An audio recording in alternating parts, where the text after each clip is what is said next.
On the 7th of May, 2025, tensions in South Asia escalated to a whole new level. Multiple missile launches by India into Pakistani territory signaled a dramatic shift in the ongoing conflict narrative between the two nuclear-armed neighbors. What followed has left experts and citizens alike asking serious questions, not just about strategy, but about transparency, truth, and air superiority in the region. Reports emerged that India had fired a volley of missiles toward Pakistan, targeting what Indian defense sources later described as high-value military sites. However, just 3 hours later, shocking claims came from the Pakistani side. They had shot down not one, but 3 Indian Rafale fighter jets, India's most advanced combat aircraft. The news created a media storm, but while Pakistan released radar imagery and eyewitness statements, India remained conspicuously silent. There was no immediate confirmation, no denial, just silence. 3 days later, on the 10th of May,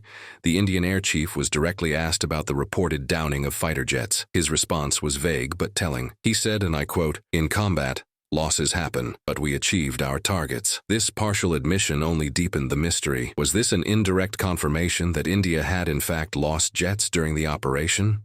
If so, how many? And why had there been no official briefing? Back home, India's opposition parties demanded answers.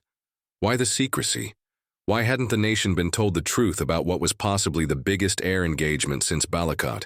And most importantly, why was there a reluctance to disclose operational losses? Then came the bombshell. On 30th May, a senior BJP leader claimed that 6 Indian fighter jets had been shot down. This contradicted earlier suggestions and stunned defense watchers.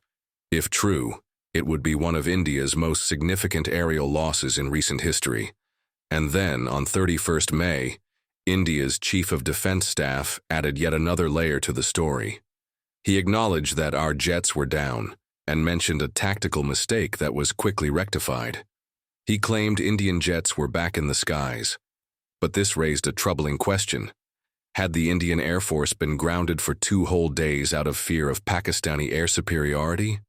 This possibility has rattled strategic circles. After all, India possesses one of the largest air forces in the world, over 3 times the size of Pakistan's. If Pakistan's retaliation forced India to hold back, even temporarily, it raises serious questions about preparedness, coordination, and deterrence. Was this just a brief tactical misstep, or a sign of deeper vulnerabilities? As always in such conflicts, the fog of war clouds